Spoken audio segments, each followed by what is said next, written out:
Welcome to the EnsoReal Paradigm Shifters podcast. This show is for and about the entrepreneurs who work to improve and expand our human well-being by bringing cutting-edge technologies and ideas to life. We are Marie and Magnus Dahlgren, your hosts. In this episode, we talk with Polley Wong. Polley works to merge architecture, technology, and interior design. She is the co-founder and CEO of VIU.SPACE, a mixed reality firm. She is co-founder of the We Create group, an architecture and interior design studio. She holds a bachelor's degree in computer science and a master's degree in interior design. She chairs the Committee for Architecture, Engineering and Construction at the Virtual Reality Augmented Reality Association. And now, here's our conversation with Polley Wong.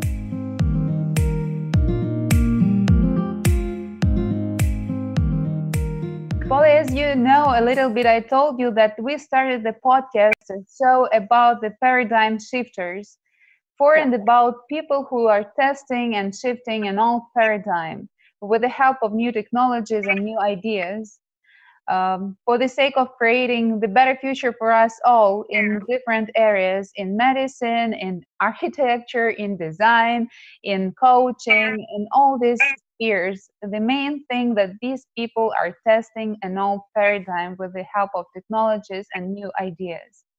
That's why we invited you to this podcast, because I think you are this kind of person who does this. And the first question, how would you want to introduce yourself to our listeners? I'm an interior designer in training. I have a bachelor degree in computer science before this. And currently, I am the business owner of two companies. One does architecture and interior design practices, and then the other one is a tech company, which bridges the gap between the current and the future, as well as my both technical skills, as well as design ideas in both the work as well as people. Mm-hmm. And you said this project bridges the current and the future. Could you tell a little bit more? What do you mean by this? In particular, I think my architecture and interior design company does what most designers do to not only create buildings and spaces, but also understanding a lot of the current places that needs practices, tools, as well as conventional things that needs to be fixed and something that could do better, and insert ourselves into the community as well.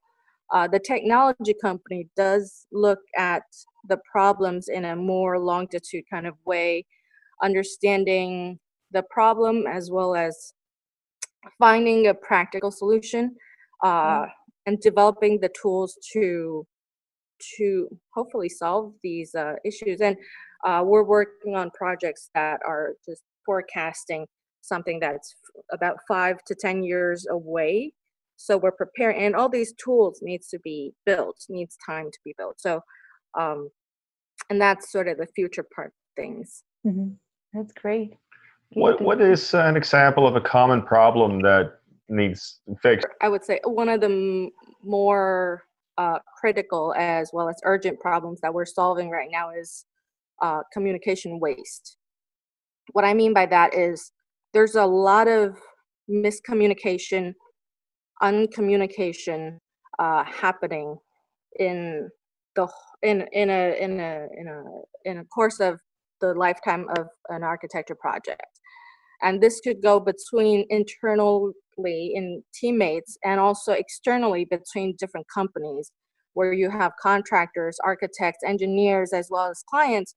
Mm-hmm. All these entities would have a lot of miscommunication. And my goal is to find a new process, if possible, as well as find new tools, if not build them, to eliminate this waste. We have lean practices across all computer science developments. And I don't see why not that hasn't happened on a full vertical scale in the architecture world. It's interesting. Okay. And I think that applies to not just architects, but to just about any project that involves a lot of people. Yes, yes, I would say so. It's hard though. People are complicated, but I do think that what we've learned in user interface design and experience design has give us a lot of insight on there is a way that to make the tools easier that is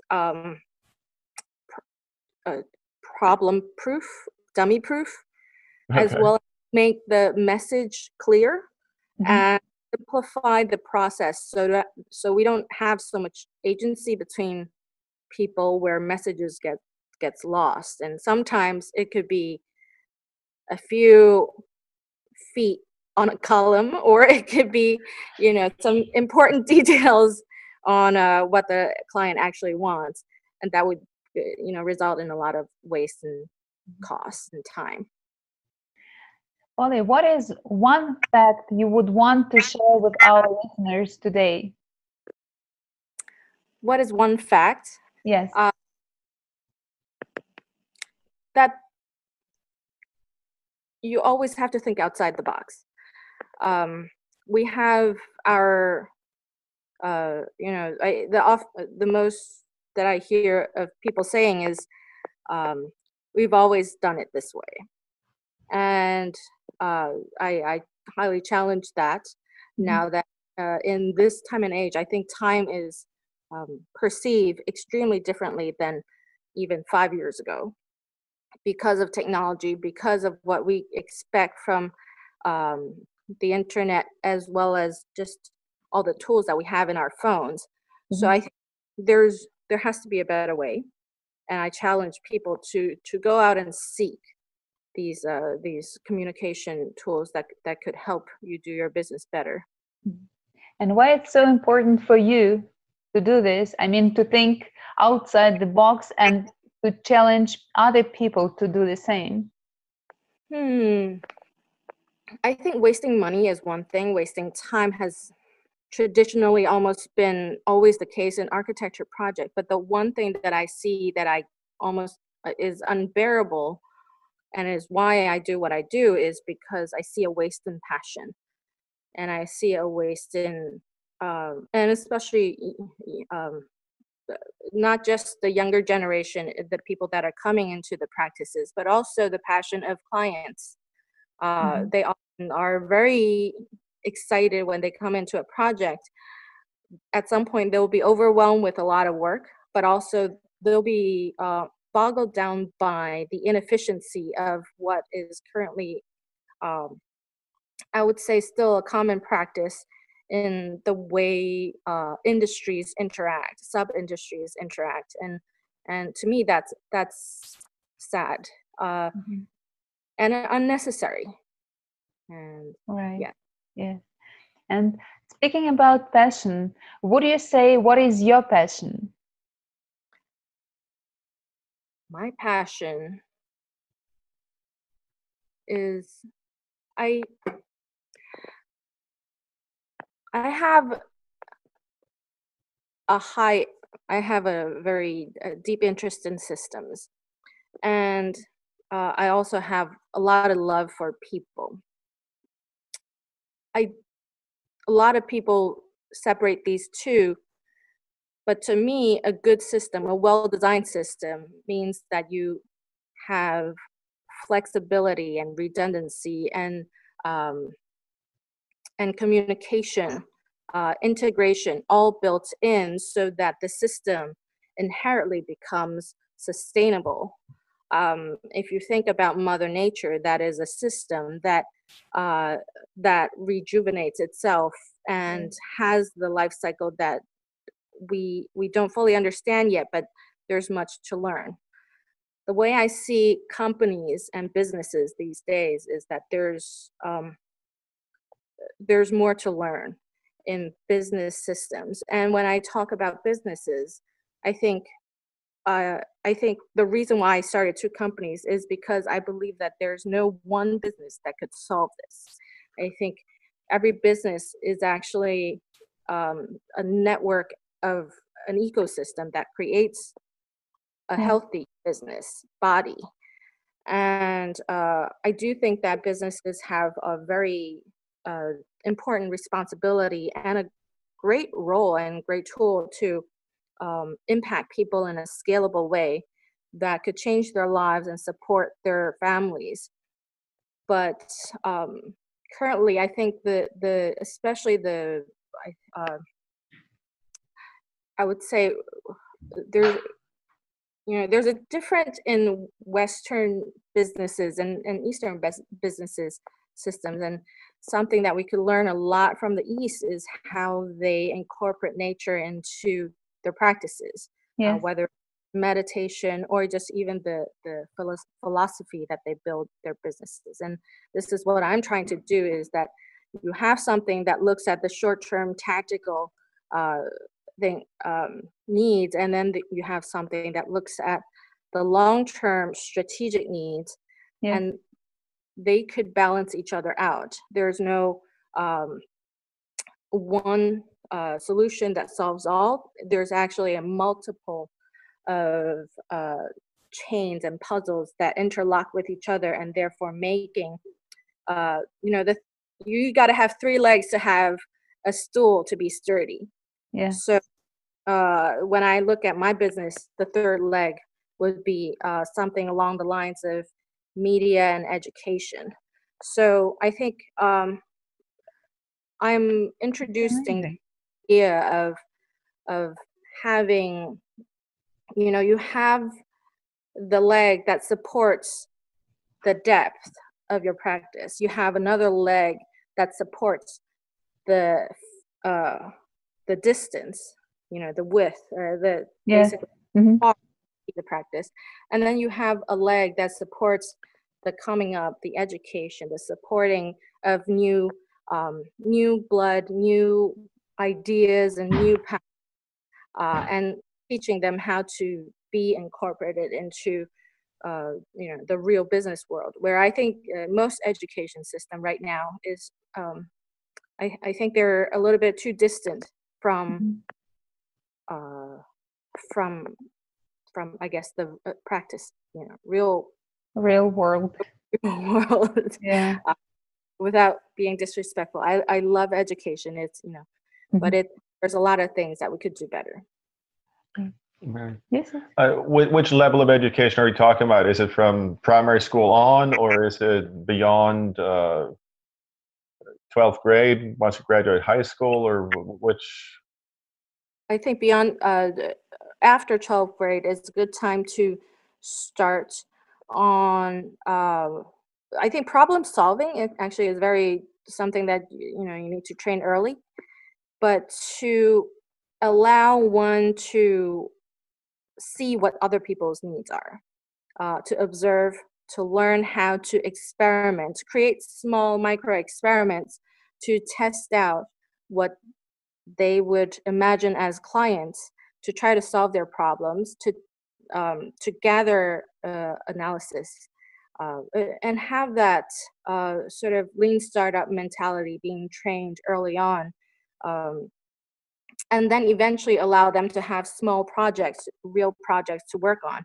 I think that's really, really important, and something that probably could only be done in a education system within a business. Interesting. Sort of like the old apprentice system, maybe, but modified.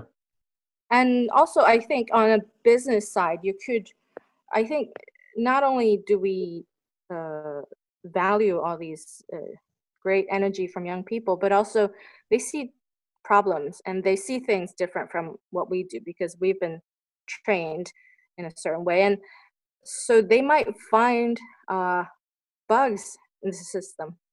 They might find things that we could do more efficiently and that we just got numb and don't see. So this is great for both ends. Again, this is an ecosystem. It's supposed to be beneficial to both sides. But I do think that most, if all business could think that way, think in a way of nature, and think of a way to understand that business is not just that one sale that creates the life cycle, but it's the whole, then we'll have a lot more 100 years old, 200 years old businesses. Right. I think, yeah. That's great. That's awesome. And could I ask you, please, what are the ultimate goals of both of your businesses? I think the ultimate goal is to see the cycle complete itself without any higher power meaning too much management to complete the sustainability cycle. A good system will have the ability to run its own. Mm-hmm. And if it doesn't, then something in the system needs to be tweaked Right. and we see a lot of microorganisms in nature, and they have a very specific task. I think same thing has is in the way we run a business and how we structure it. Great. You talk about business. Do you see these systems extending to the way we govern ourselves, to governments? I do think it's related. The younger generation, if we observe them, they've already have the ability, and they have a strong ability that we didn't have when we grew up. Was they have almost all the knowledge in their hands, so inherently they know how to solve a problem without knowing. But what we need to challenge them is, first of all, they need to know how to observe each other. That's something that needs to be taught in a method, with good method, because you could observe a person and retrieve their energy, but how do you sort out all the specific things that they need, prioritize it, and then pick out the most important things and create an experiment or a solution or a proposal, whatever you call it, to solve it. I think this is scientific training, but it is also very practical. And I think there's also a huge importance in recognizing there's different types of observers. There are people that in our industry captures people's emotional needs much more efficiently than functionality needs. But there are people that are really, really good at picking the functionality needs up. And I think we need to allow the kids to understand that this is what it is. You need to work together. Yeah. That creates a whole that creates a whole team. A great team in a company, if just me and my business partner, is those that could complement each other and not the same. So that has to be brought down to a smaller level and just have a healthy mindset of I think that would also potentially solve this whole separation into society as well, hopefully. Is that people tend to be they're in their own bubbles and very comfortable there. Oh yeah. To allow one's capacity and elasticity to adapt with differences, understand the need in a higher level, that diversity does make a society more healthy, right, as well as make a team more healthy. Then we'll be ready for the next phase.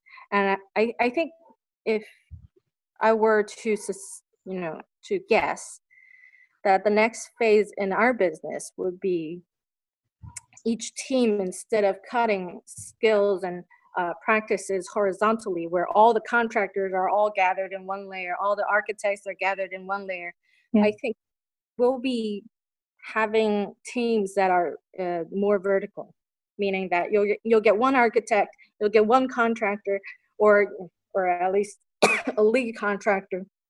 You'll get one electrician, you'll get one engineer, you'll get one material expert, you'll get one representative of the client, and all these like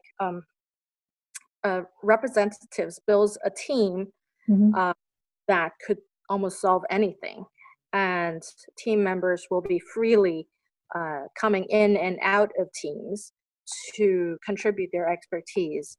And I think that's the young people actually work that way already.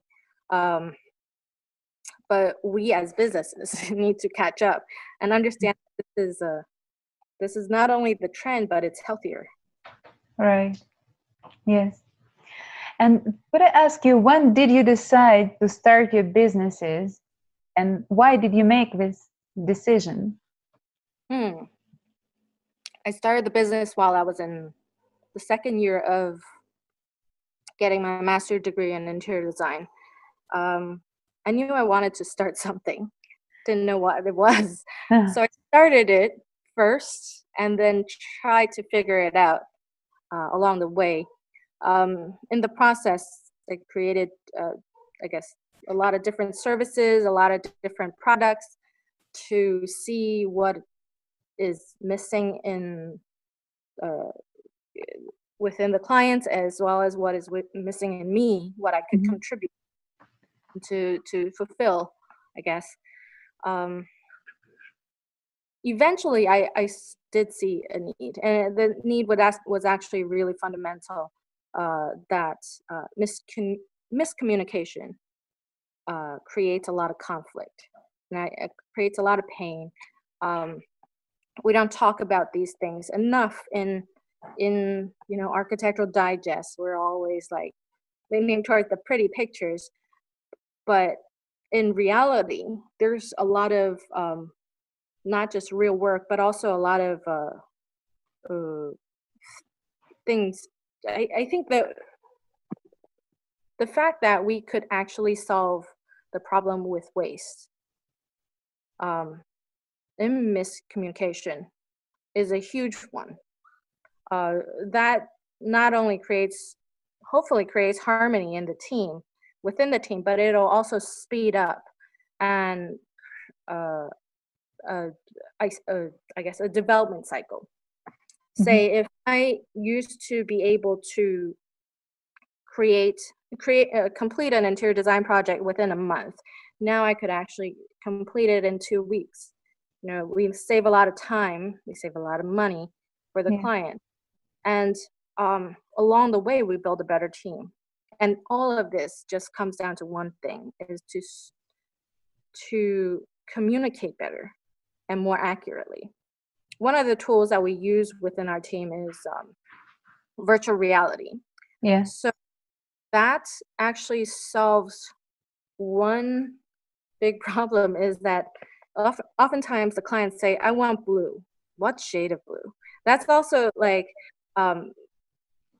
these nuances, spots that could create a lot of miscommunication. So we decided, we're just going to show you what it is. You say 2 shades greater, or add a little bit of white, or even better, we allow you to choose the color that you want, and what you see is what you get in a well-built VR environment. Then we don't waste 2 gallons 5 gallons of paint necessarily in that bathroom. So these are small practices that we adapt in our everyday lives. We also create 3D scans for all our clients. I think most of that is just to utilize technology we have these days and create transparency in the way we communicate. Oftentimes, I think between businesses, we try to think that those are I guess not shareable information, but I think everything is shareable these days, and everything should be open these days. And if a company can't endure transparency as part of their business model, then their system might need to be more adaptable. And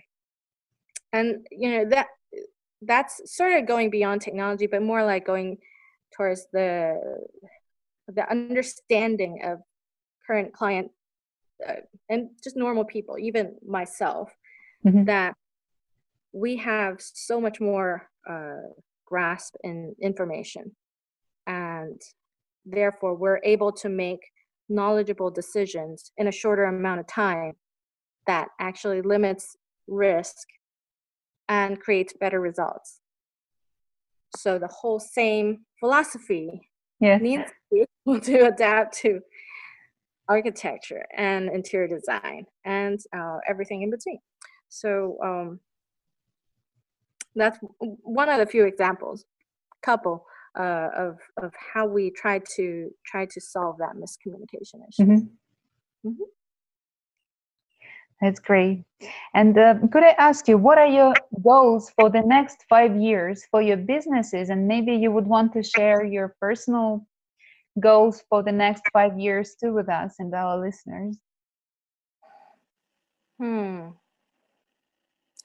I think eventually it would end on a point of education.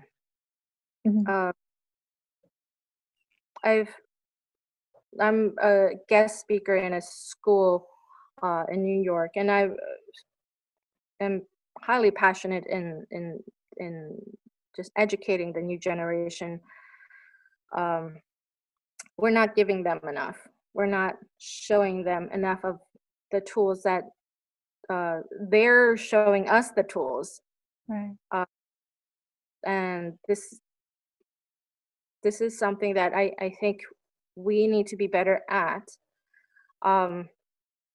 as well as showing, if kids, I would say when I was growing up, a 14-year-old kid would have a very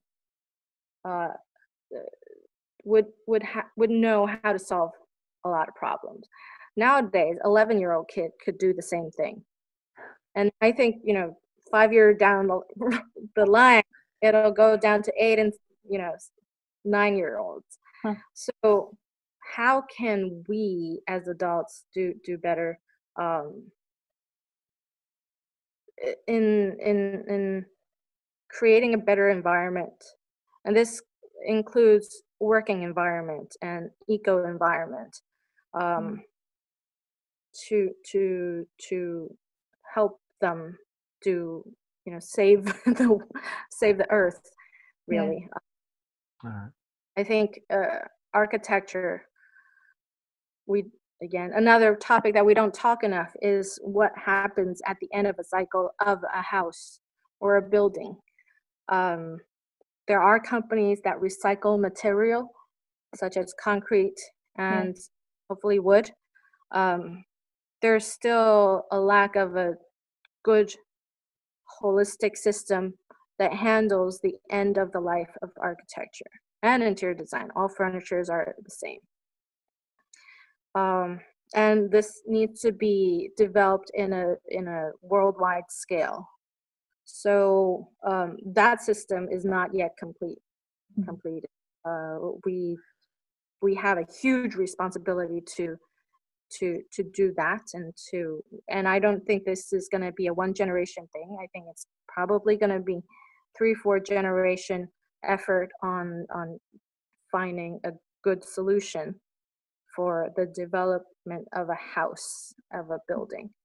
So that would be, if the current goals that are done, that I said are done, and within 5 years, that would be the next thing that I'll be working on. Interesting.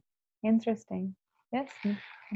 I was wondering if you look at other industries to solve some of these problems you're talking about. For instance, the automobile industry, there are some companies that now are 90% recyclable. The cars that come out are 95% recyclable, if I remember correctly. Do you reach out to other industries? Yes, most definitely. I think one of the few things that we've learned quite a bit is their lean method. not just in production, but also in the way we think and train people. So lean eventually got adapted into technology, but the lean method was originated in Toyota.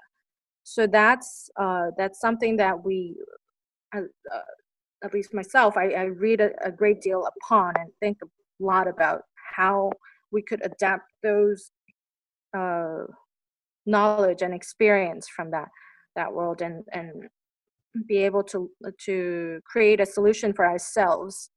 I think we need a good operating system in architecture. There's and the operating system will include solution within business, across business, and across industries. We create way too much waste. Yeah. That's what it. Yeah.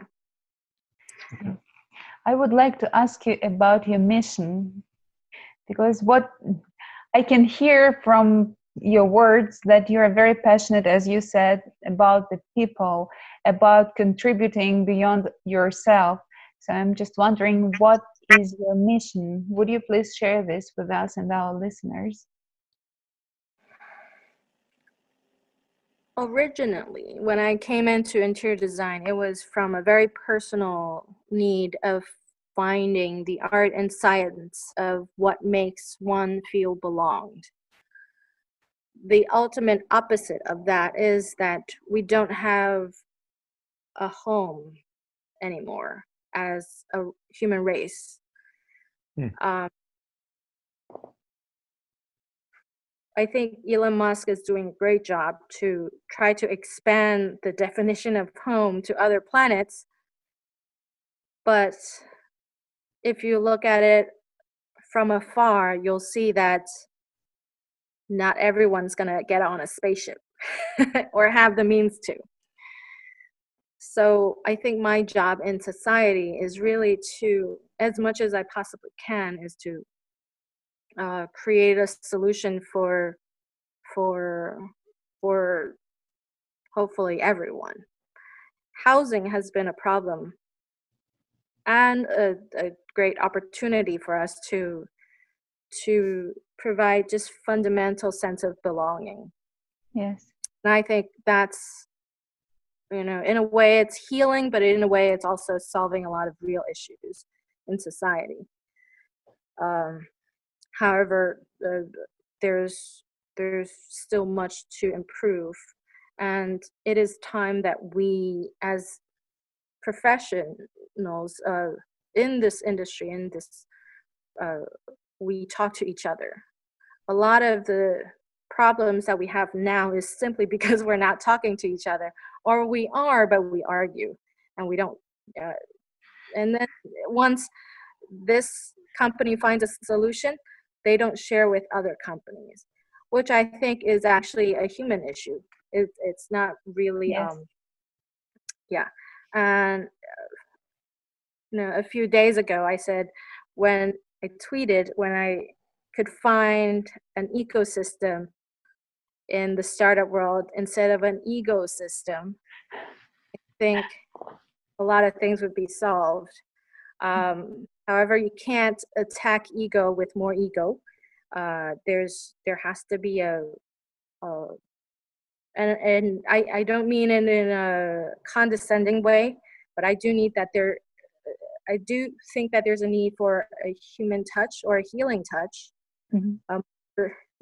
touch of it is time that we have soft power, cooperative methods, as well as just openness, general openness in probably all industries and all people and all countries, if the term country even matters, to really solve this problem on Earth. Yeah.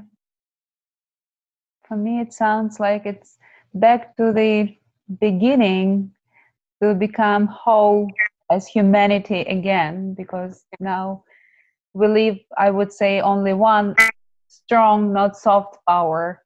which manifests in everything, in businesses, at home, in politics, in government, and at school. In school, yes.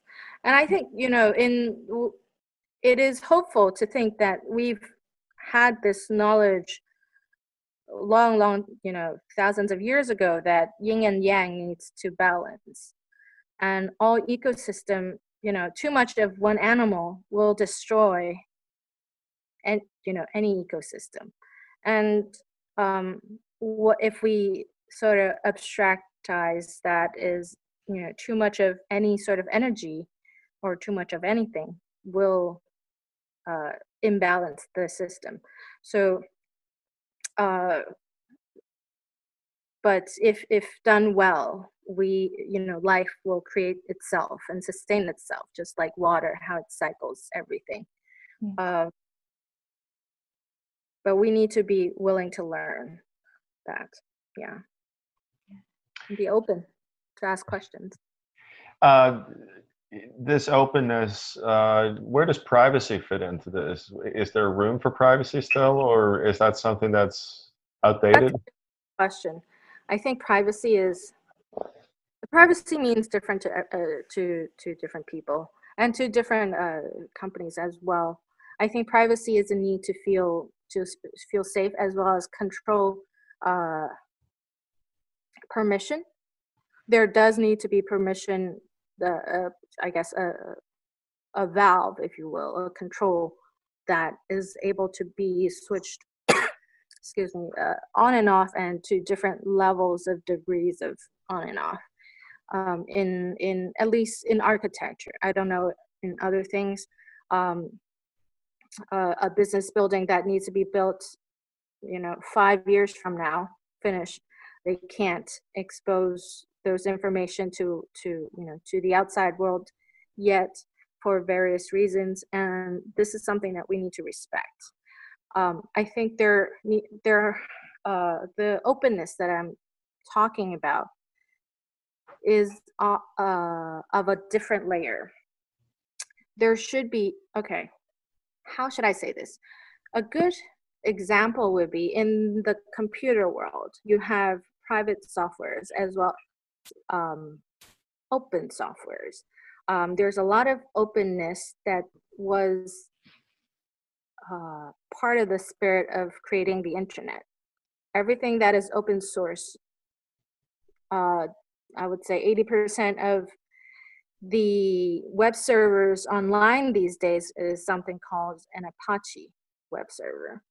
And Apache is created by Linux Foundation, and the whole Linux system is functioning, I would say, the majority of web servers these days. All of these were created originally open source, meaning that all the source code are open to the public to be able to adapt at any stage. Say, I only want this part of the code, and then branch out my new creation upon that. That's nature created a garden of creations and experimentation. I think that is definitely required in the initial stage of development. In architecture, that should be the same. At least in the initial stage, everything that is of abstract nature should be able to be shared. What is the best practices? What are the major bottlenecks that we face? All of these things should have a platform to be shared upon, and to allow human beings to learn from each other.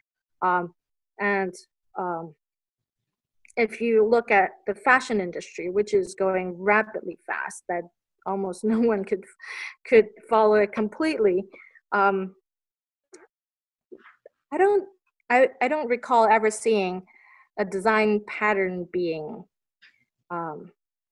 patent, or maybe it has, but I could always look at a pattern and then get quote unquote inspired and learn upon that, and create some variations along the way. The same thing with music. And if you look at the music industry, it has actually democratized a lot earlier than in the internet, in the architecture world. So in industry-wise, it definitely took a little, actually not a little, but a huge transformation to convert power from the bigger recording franchises to individuals such as YouTubers these days. But I think essentially creativity does need to be democratized, at least the process and the not full complete products, but the learning process needs to be shared to really speed up our industry. Yeah. So it's another approach. It's approach, as I have heard, the approach based on abundance instead of scarcity. Yeah. That's another mindset and another approach. That's great. It sounds very, very interesting, really great. And I would like to ask you, you said that your mission is to provide the solutions to everybody. And I'm just wondering, when you do this, when you provide these solutions to everybody, whom do you become? Who are you? I am still me. Okay. I'm probably, it's probably not going to change too much. If there is a day that all these problems are solved, I would very much like to just hide in the woods and create a hand carved furniture or something like that. I think going back to nature has always been a source of nourishment, and really the greatest teacher of all. I think that's, but I'm still like that. There's still, currently I'm trying to act as the funnel of the lessons that I've learned from nature to anything that I do. Hopefully in a large scale, so we have a larger impact in a short amount of, at my lifetime, really. And if we could really just listen to nature, that I think that's it, and then apply it in the practical daily lives and rigid practices that we have in the society, then that would be great. That's amazing. Mm-hmm. And I know for sure that the best way to connect with people is to share and to speak and to talk about your values. Could you please share your values with us and our listeners? My value is everyone is equal. And everyone is a teacher and everyone is a student. And everything is changeable. I think like flexibility is an ability that is undervalued. There's a lot of, I think the most cliche example would be how bamboos don't break, don't snap easily. Flexibility allows us to somehow bend to have enough wiggle room or mind space to see what the problem is and learn how to navigate oneself, as well as just to observe the forces. And not in I think a lot of people think that that's a bad thing. But the root of the bamboo has always been where it was. Flexibility does not mean that you're a pushover. It just means that you have your roots in the ground, but learn how to navigate across different forces. And therefore, and also, while you're having elasticity, but not fight it head on, because there's no good in that when you snap, and everything ends. That's great. Could you tell us, please, the story in your life when you experienced the biggest aha moment? It's when I realized that I don't have to wait for permission. Huh. Interesting. Okay. I think most people, hopefully most people, I don't know other people, but at least for me, it was probably roughly around 26, 27 years old. I think a lot of the energy came from that I had enough. And I could feel a lot of, people could share that sentiment, but also it's like, I don't have to wait for anyone to say, yes, I could do this, or to wait for and I don't mean this in a bad way, but I don't even have to wait for my parents to approve, or my teacher to approve, or anyone that I see as an authority figure to approve on anything that I think should be done. And I am ecstatic to see that the younger generation is also this way, at an earlier age, which I think just unleashes all possibilities. Yeah. And how did it feel to have such an aha moment that you don't need to wait for the permission? How did it feel? Yes. I think freedom is that's the real freedom, is that you hope, and I should have a disclaimer that this is on the base that you know what morality is. You have a good moral system, foundation. But I do think that the moment when you realize that you don't have to wait and you don't have to just get approval, you just fly out into space. Yeah, it's great. That's great. Do you have questions? Yeah, I was just wondering, you said, supposing that you have a good moral compass or a good moral system, so do you believe there's a universal morality, or is that something that we have to learn? I think both. There are basic things that we just, our spirit knows that what's good and bad.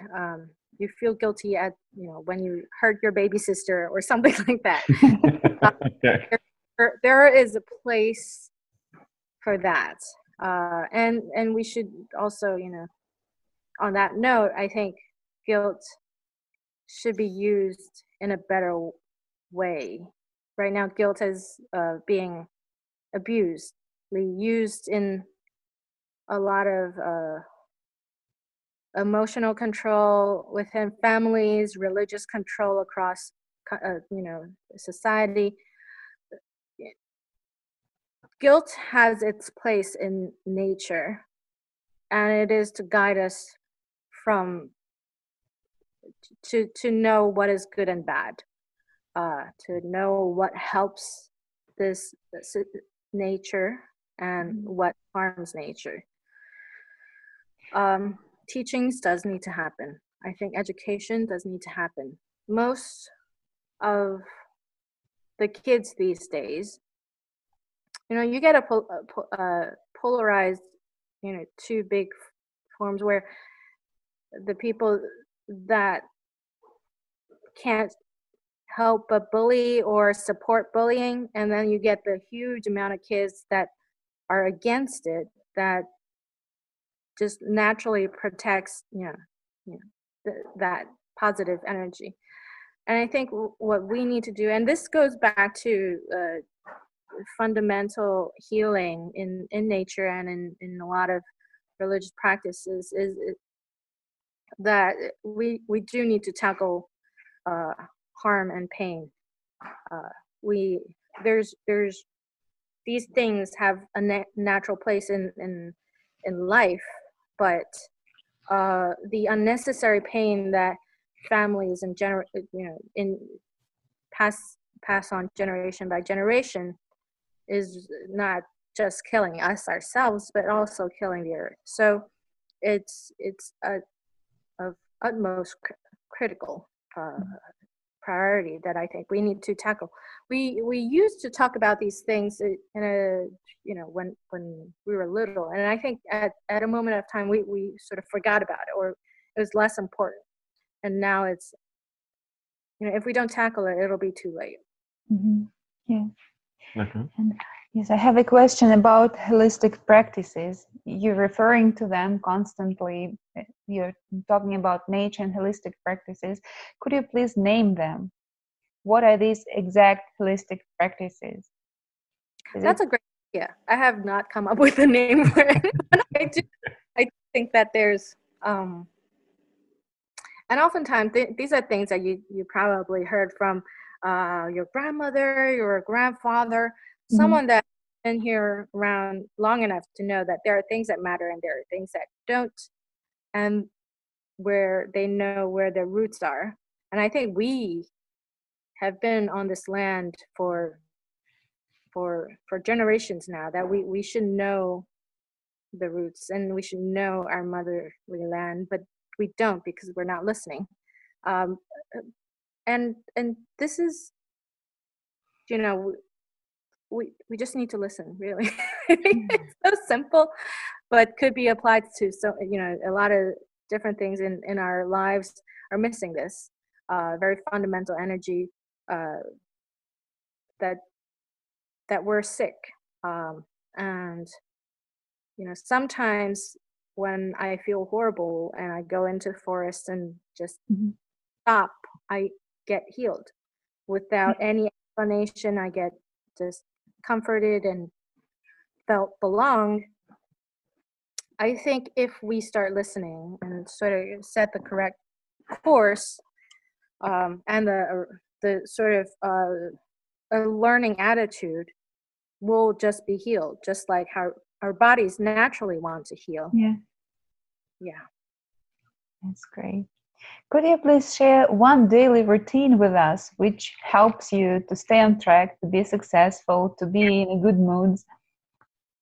Do you have one? Coffee?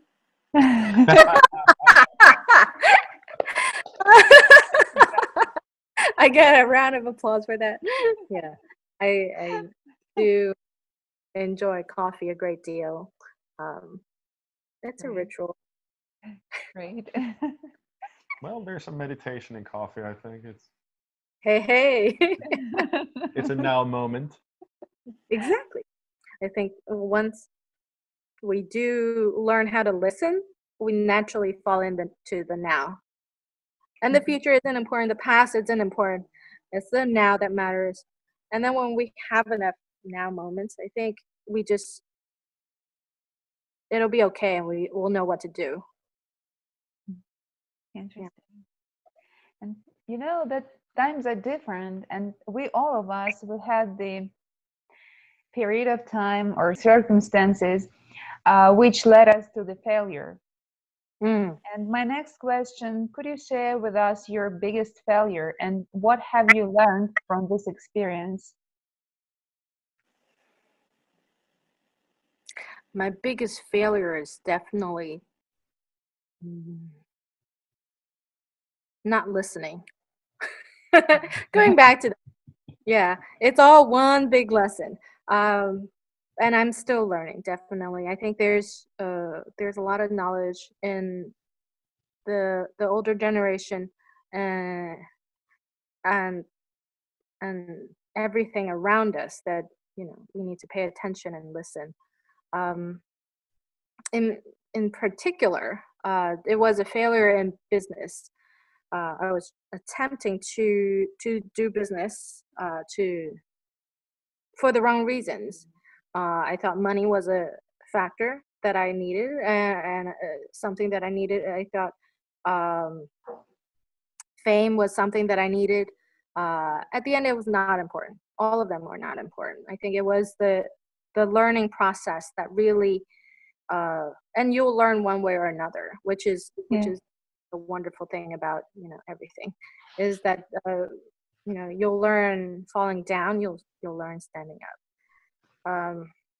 But the one lesson that really greatly impacted me is to always find teachers, and they could and mentor, and it could be anyone or anything. Yeah. If you listen hard enough, water could teach you multiple things, and even life. You know, I had the fortune to be able to live in a place where I could have trees and flowers, and just sometimes standing there, that you see the seasons of life and death and how it's all part of a bigger cycle. And I think that gives great comfort in knowing that it's going to be okay. You learn how to step back a little bit and stop talking to yourself so much. Just start listening to the people and the sounds, you know, around you. And I think that creates a better product too. And in this case, it's, you know, my businesses and how I interact with my team and clients, and my family. It'll just make a healthier person. Amazing. Thank you. Thank you for sharing this with us. And how would you describe, how do you test an old paradigm? How do you shift an old paradigm? In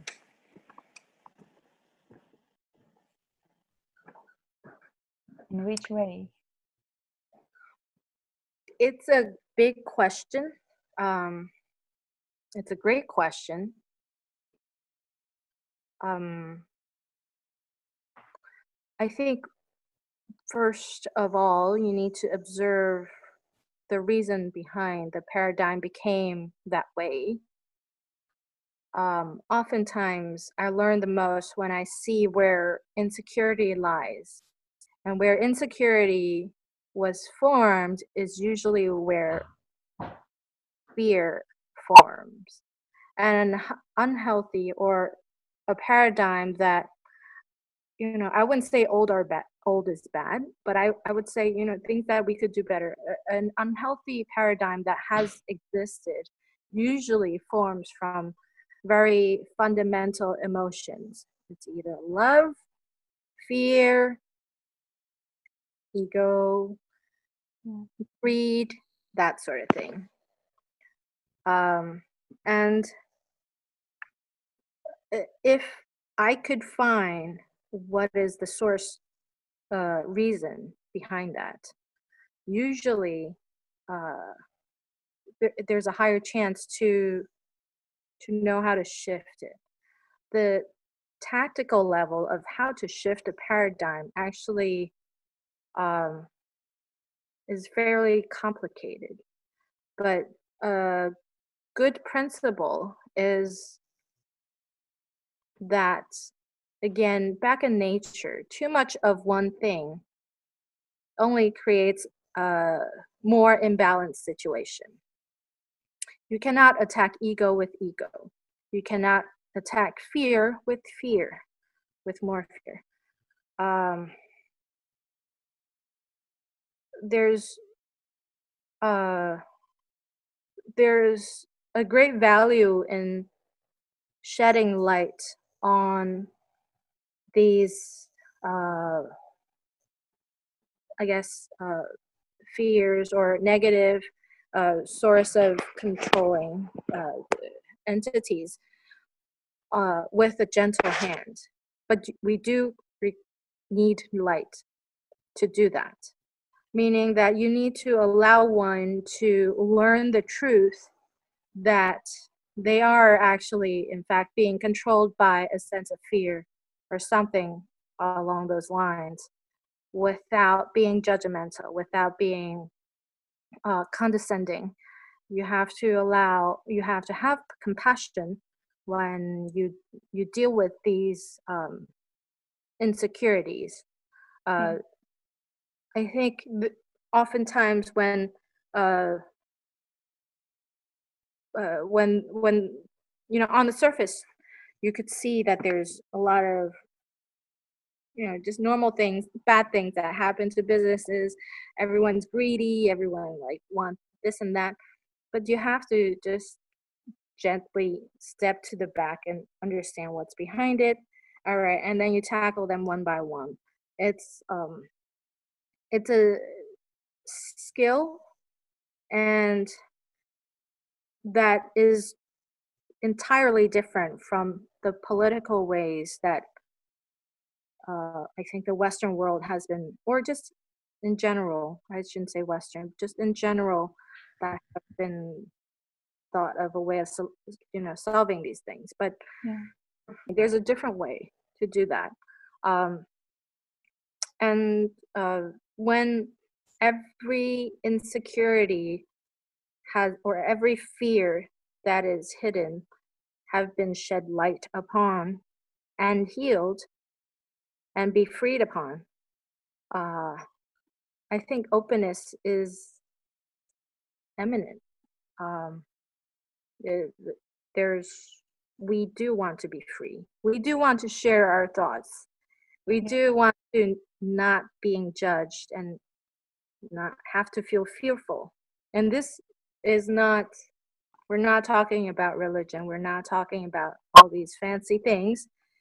Just work, even the work environment, and even within the family environment, that these are just very simple lessons that I think our school is not teaching us, and that every human being should learn about how to learn about another human being, whether it's yourself or someone else. And that's, if I think there's a lot of fortune that could come out of just a healed society, and businesses need to understand that healthy human beings build healthy bodies of businesses. And but you can't skip it. You can't really, there's no shortcut. And you have said that it's a skill. Mm-hmm. I'm wondering, how did you learn this skill? What was your path? So other listeners maybe can model your skill, or at least maybe they would start to model your skill. Always listen, always be aware, always self-reflect. These are good habits to have. And read. There's a lot of experiences that's been left behind by generations of, you know, brilliant people. And then always think before speaking. And these are, and then I think have a good outlet for emotion. This is absolutely crucial, especially for nowadays. And once you have that part of the, you know, your being balanced, I think your mind would be in the right place. Yeah. Mm-hmm. And you also said that it's about healing. Yeah. Healing a person, healing a society, healing the business team. And I am wondering, how do you combine, how do you merge, or how do you heal in architecture? Because at least that's what I have heard. It's a holistic approach and technology, and holistic approach, it's about healing and balancing. So how do you heal through architecture? At this stage, actually at all stages, I think in my position, my job is to create a healthy is to create healthy people and healthy teams, and trusting them to create healthy buildings. You know, we could have a lot of rules and principles, and you know, all those things are good, and everyone knows what they are. The bottleneck right now is not that. It's not technical. It is philosophical and psychological.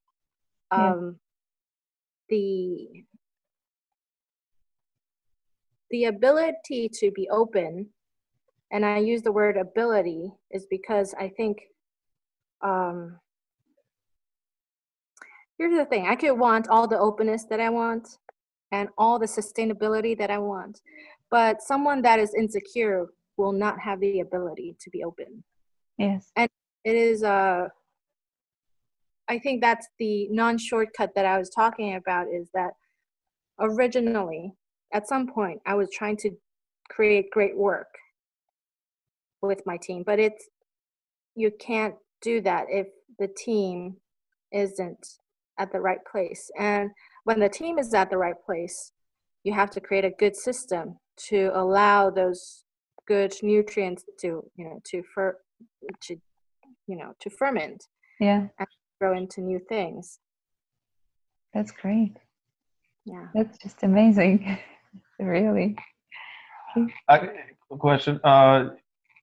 If somebody wanted to see an example of a healing space or healing architecture, what would some examples be that you have found?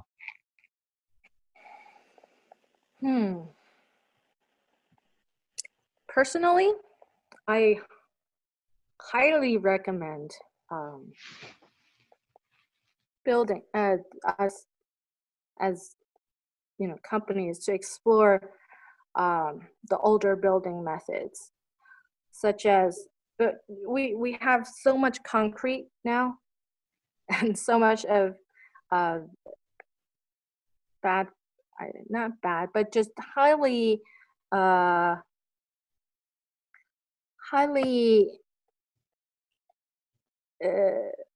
just not natural wood. I think that we're creating an environment that is really not natural.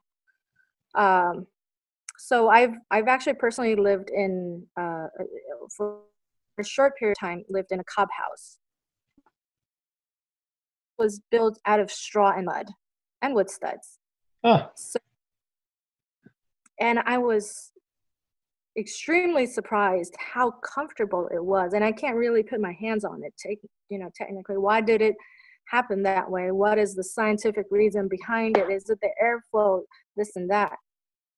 I think it's all of those things, and the spirit of creating the space, this respect towards human scale and or whoever that is living in that the house. The respect of space, and not cram everything all at once and all that.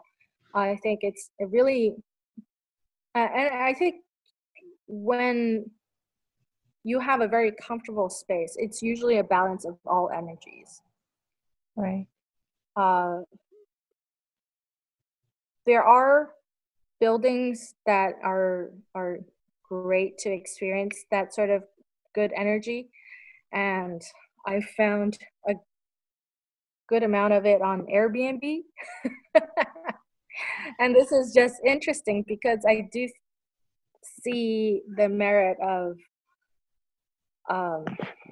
these practices. Probably is easier to experiment on a smaller scale than a larger, say, commercial building. And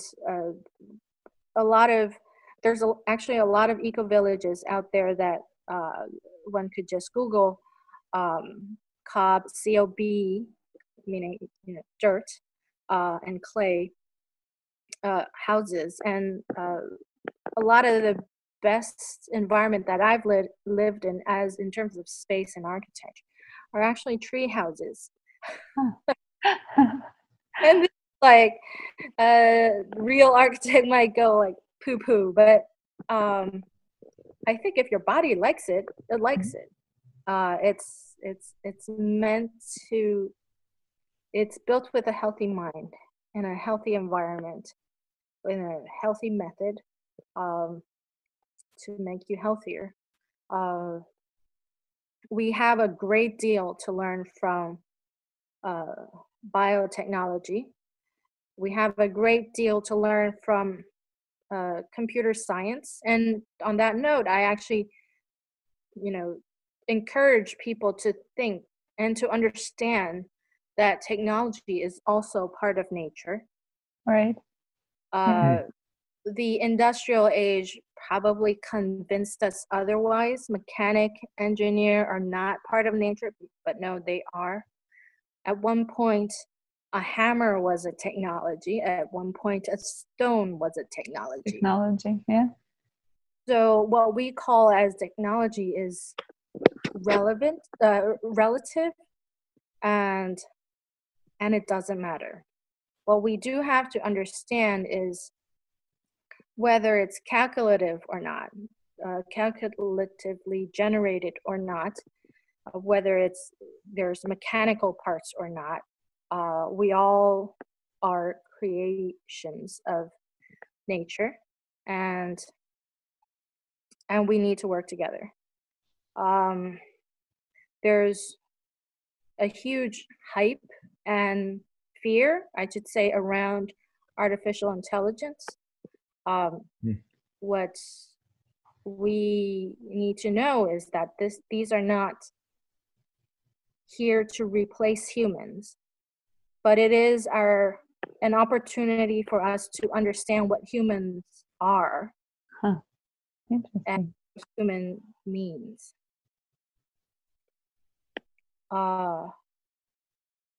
I think human has long been seen as a noun, but human is a verb. Excellent. There's much to learn in life, a lot more than we in our little boxes in our mind know about. And for what we know right now, electrons in our brains create the sense of being, the sense of spirit, the sense of mind, and the sense of existence. But if you look into a micro scale, they're microns. They're the same electricity that goes into your AC plug that powers your vacuum. So, but what we don't know is how these similar elements connect to create a bigger world. And that world could be tangible or not tangible. And it probably doesn't matter. But how do we create and really be part of this sustainable life cycle that we are meant to be and that we are part of, has always been part of, and should not be taken for granted, is the goal, really. That's great. All right. Is there anything you would want to talk about we didn't ask you about yet? Hire more females. Okay, let's do this. I think we don't even have to say it, like there's an imbalance, and there's a lot of problems that was created because of this imbalance, and not just female, but also male that has a softer energy.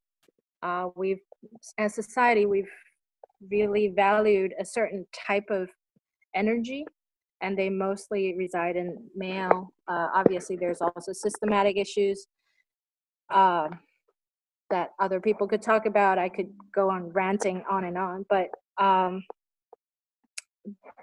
there's a reason why we have these issues, and there's a way to solve it.